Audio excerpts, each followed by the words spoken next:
I've had the opportunity to visit a number of you and tour your hospitals, and as Ed said, two things really stood out for me. One is that lots and lots of unattended workstations that weren't locked, and I frequently saw providers manually signing off the EMR and forgetting to lock the desktop before they walked away. And that's just natural because for many of them, they've been trained for years to sign on to the EMR manually and sign off the EMR manually.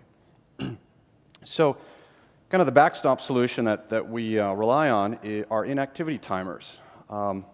Most of you are using probably 15-minute inactivity timers, which, if nobody's actually in front of that workstation, is an eternity from a security perspective. Some of you have tried to shorten that down to 5 minutes or maybe even less, and you know what the result is. 5-minute timeout to a provider feels like 30 seconds, and so generally, you get a lot of pushback, you end up with the much longer timeouts. Okay. So let me go and step you through this really quickly. So I'm going to go ahead and sign into my EMR. And for this demo, I have one sign configured such that when I'm signed into the EMR, Fade to Lock knows that, it has set a 20-second inactivity timeout. So no mouse or keyboard inactivity for 20 seconds. It's going to gently warn me. If I'm logged out of the EMR, it has a 5-second timeout. So you can see the first thing now, after about 20 seconds of no mouse or keyboard activity, the screen slowly starts to fade. Now, if I'm sitting in front of the computer, reading something, a chart or an x-ray, I can just wiggle the mouse, hit any key to keep working. If I've stepped away from the workstation to talk to the patient, step out to take a call, it fades down to this privacy screen. Privacy screen serves two purposes. First, probably the most obvious, it obscures PHI on these workstations. There's nothing like a HIPAA audit team walking through your hallways, seeing PHI open on a bunch of WOWs or wall mount PCs.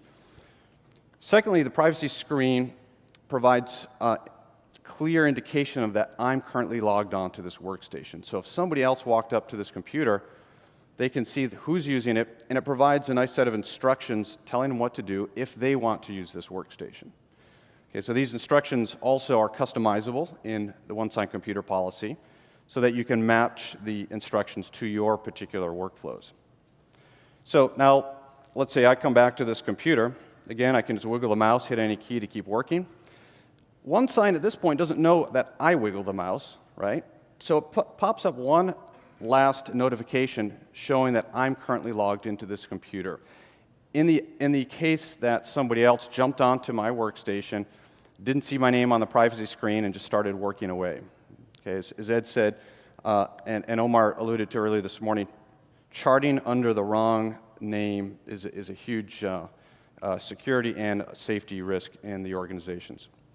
So, great, now I'm done with this workstation. I'm going to go ahead and log off out of habit. This is what I've been doing for years prior to single sign-on. Maybe I'm a physician. I'm not in the habit of locking the desktop. When I walk away, notice that the screen starts to fade after only 5 seconds. Fade to lock has detected that I've logged off the EMR.